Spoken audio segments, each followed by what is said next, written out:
Corruption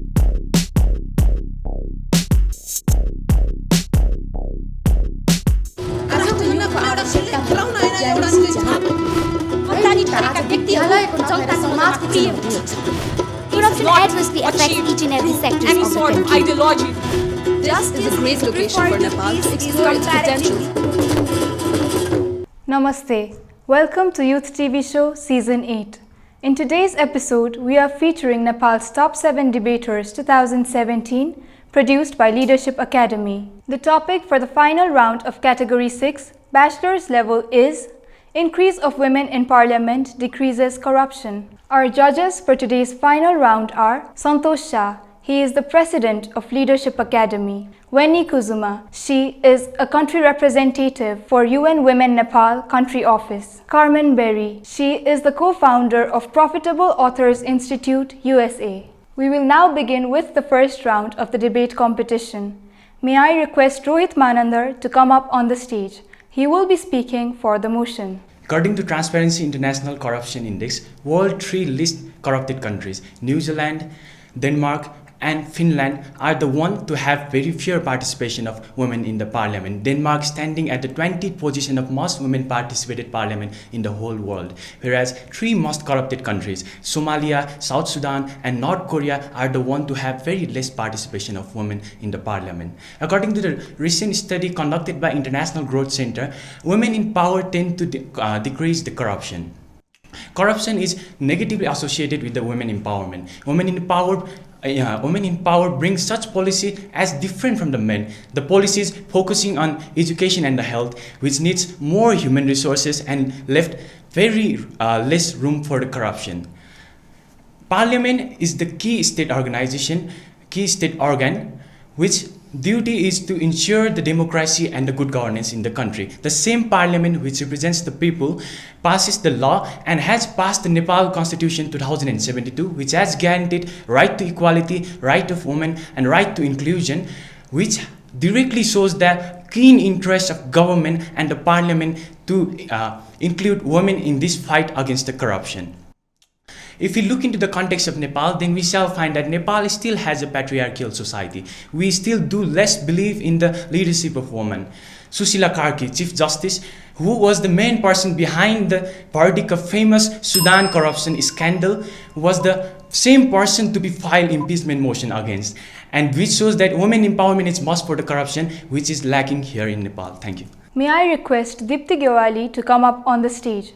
She will be speaking against the motion. Women are as capable as men. They have acquired power because they are as conscious and as educated as men in today's context. Corruption, which is also known as white man's collar or corruption or crime in suit, is mostly committed by the so-called educated, influential and powerful persons. And being men and women being equally powerful, both men and women are responsible for corruption. Responsibility minus morality equals to corruption. When any person, maybe men or women, who are in responsible position, if they lack morality, corruption occurs right then and there. Corruption is all about moralities, high moral standards and integrity at the end of the day. Because if there is no morality and high moral standards, corruption is certain to happen. It's not that men are morally bad and women are not. Now, my opponent says that increase of women in the parliament decreases the corruption. Singapore has 23% of the women in the parliament. And how about the Uganda? There are 34% of the women in the parliament, and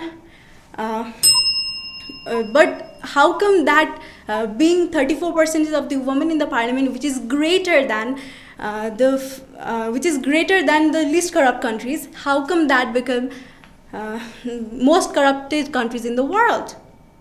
Similarly, those two powerful women who were recently drove out of their presidencies from Brazil and South Korean women just because of the corruption scandal, how about those women? So in this way, corruption is always caused because of the corruption is never because of the gender. It was never related to gender issues. Thank you. My fellow opponent argued that men and women are equally powerful. I would like to remind her that only 15 leaders in whole world are belong to women category. And she has told that, what about South Korea, what about Brazil? I would like to tell her the another side of the story. I would like to tell her that it's actually the propaganda of the people who don't like equality, who don't like women empowerment. They are actually fighting for the women downfallment, and they have reached successful. But the point here is we need women empowerment for the reduction of corruption. Thank you. According to my fellow opponent, you can recruit as many women as you like in the system, and you expect the sharp downfall of the corruption in the nation. Well, number one, women are not employed as political cleaners. And number two, they should be rightly employed according to the gender equality and social justice. And number two, if we drop a white ball in a box of black pen, then the white ball obviously turns to be black. Similar is the case if the environment is such that corruption is so pervasive, then it's obvious that the woman turns out to be corrupt at the end of the day. So it again proves the fact that men and women both are responsible for the corruption. Thank you. May I now request both the finalists to come up on the stage. May I request the judges for their feedback. Rohit and Dipti, I liked both your debate. Good start. Rohit, you're clear and your data matches your topic, which actually in our debate series, it's always been a struggle. I felt Susila Karki impeachment could have been a great topic. I thought you were going to talk more about it, but somehow you left it half the way. Dipti, I liked your first logic. In fact, you used your logic even to challenge the topic itself, and you brought the moral structure, which I liked. Somehow you could have added a bit of more data, and in your first debate you're slightly nervous, but I liked your rebuttal when you picked up on that level. Certainly the content in terms of the data, the evidence that you're presenting. The second, of course, is related to your style, just in terms of your presentation, which includes your enunciation, just the preparation of delivery, right? And in this case, I felt that Rohit, your delivery was excellent. At times, your speed actually countered my ability to understand you. You were going so fast, and yet your points were really important. So when you moved on to one sentence, I was still in your prior sentence trying to understand what word precisely was he using, what did he mean there. Having said that, your logic did come through. Dipti, your logic also came through. And I think my difficulty in your scenario was that whereas I followed the logic of your argument, I have data in my own experience, in my own work setting in UN Women, that actually counters your logic. My first feedback to both of you is to breathe. When you're up there, you can get so nervous that you stop breathing, and then you kind of get lost. Dipti, when you said I have like 3 points or whatever, and you said 1, but I never heard 2 or 3. So I was ready to write them down, but then you just said, and also. So it was harder for me to take notes really fast. So I would recommend that if you're going to make specific points, you number them. When each of you were arguing your position, I agreed with you. I said, okay, that's right. And then I'll go, oh, no, she's right. And then you're right, and then she's right. So I think you were very, very effective. So all in all, you did an excellent job. We will now begin with the second round of debate competition. May I request Rohit Manandar to come up on the stage. He will be speaking for the motion. Powerful women fighting against the corruption around the world have set the standard for transparency in public service and in the equality of opportunity. If we look into the recent studies, then we shall find that women are less tolerant to corruption and tends to fight against the corruption more than men. The female head of Romanian anti-corruption office prosecuted the sitting prime minister and more than 1,000 of officials against the corruption. According to the research conducted by Rice University, women are very less tolerant to corruption and they fight against the corruption. So by this, what this suggests is, if the women parliament member are there in policy making, then they will surely bring up the policies that will fight the corruption. If we look into the history, then we shall find that female have always been dominated by male. According to the recent ILO report, which suggests that 70% of total world poor population are women and 65% of total world illiterate population are women, which suggests that they are very vulnerable class of gender. And if they are empowered, then they will surely work for the common good and for gender equality, not for the corruption. If you look at the position of Nepal against the corruption, then we shall find that Nepal has enacted several laws, including National Code and Anti-Corruption Act, and also established the institution Commission of Investigation of Abuse of Authority to fight against the corruption. But still corruption prevails in Nepal. The reason is only very few number of women get into the decision-making position. Only 10 to 15% of parliament women member get into the Council of Ministers. 11% of women are only there in civil service, and even less in the judiciary, which suggests that women empowerment is must to fight the corruption, but the case is just opposite here in Nepal. Thank you. May I request Dipti Gyawali to come up on the stage. She will be speaking against the motion. New Zealand, Denmark, and Finland, those are among the least corrupt countries in the world. Why? Because there exists accountability, transparency, participation, and responsibility. Those are the 4 pillars for the good governance. And good governance equals to less corruption. And those countries have good governance. That's why those are the least corrupt countries in the world. So can my opponent give example of just one country that lacks the feature of good governance, but still there are more number of the women in the parliament, and yet is considered as the least corrupt country in the world? I bet no, he can't come up, because corruption is always related to good governance. If it lacks those features, there is no point of having more women in the parliament. Opportunity plus will plus desire equals to corruption.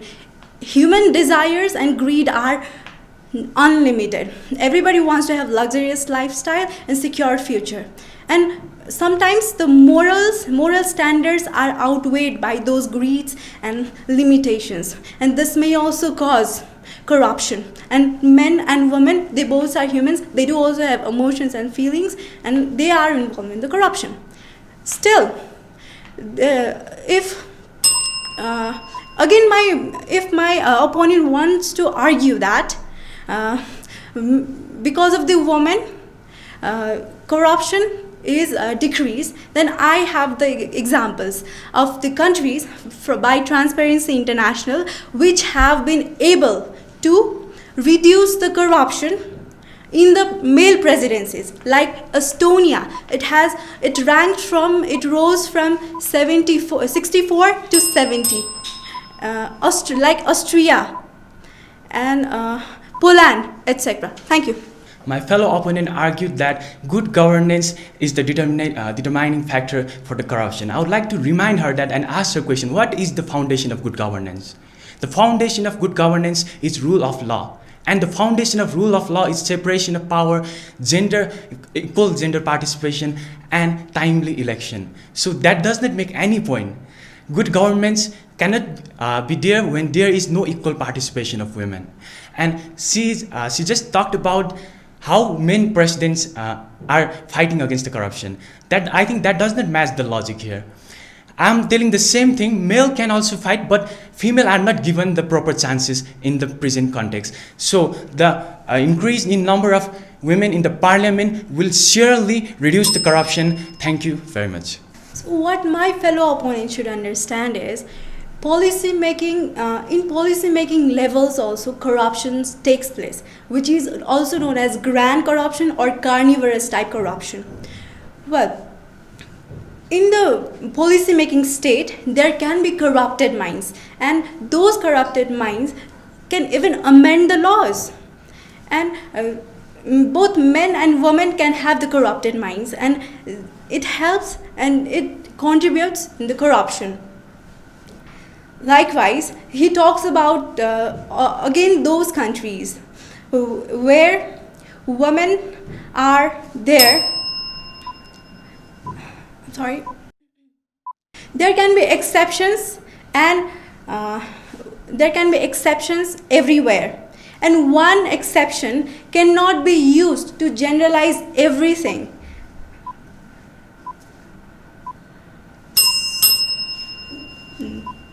So thank you.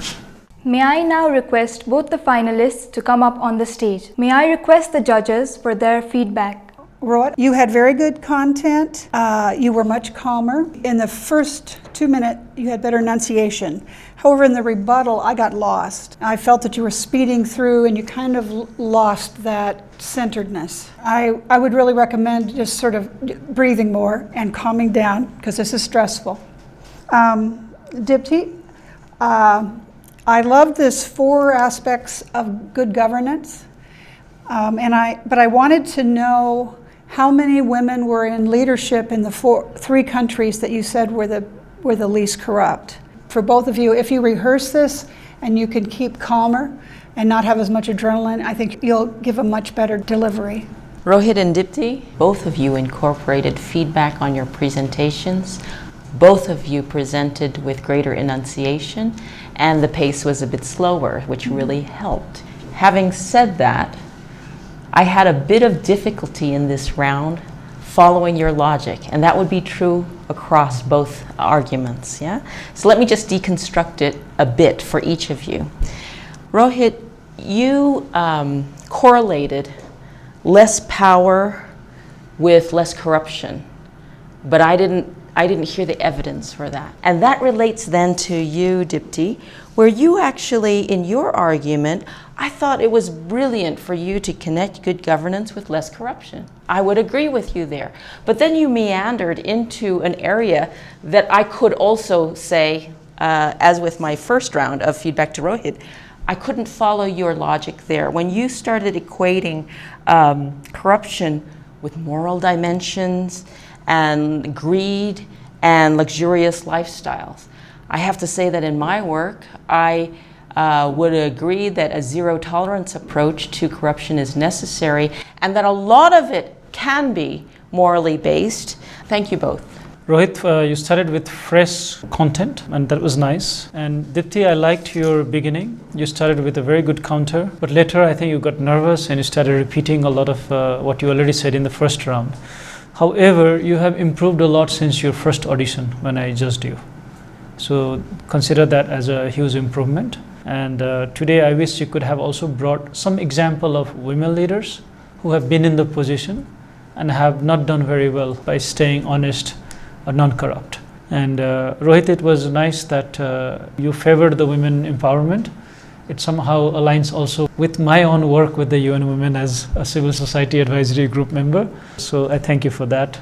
The judges are finalizing their marks, and we are eagerly waiting to know who is declared the winner and the runner-up of Nepal's Top 7 Debaters 2017 Category 6 Bachelor's level. I would like to request our judge, Mr. Santosh Shah, to announce the result. The winner of Nepal's Top 7 Debaters 2017 Category 6 is Rohit Manandhar.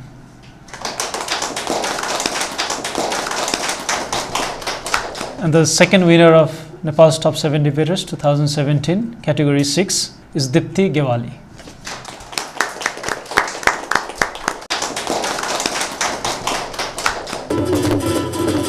Leadership Academy conducts 4 competitions every year: Nepal's Top 7 Debaters, Nepal's Top 7 Young Poets, Nepal Model United Nations, and Model SARC. If you are a student between grade 7 and bachelor's level and interested to audition for any of these 4 annual competitions, application submissions are now open. To apply, you can call our office at 01-425-7250 or visit us at facebook.com Leadership Academy KTM. We will be back next week with a new episode of Youth TV Show. Until then, hope you have a great week ahead. Namaste.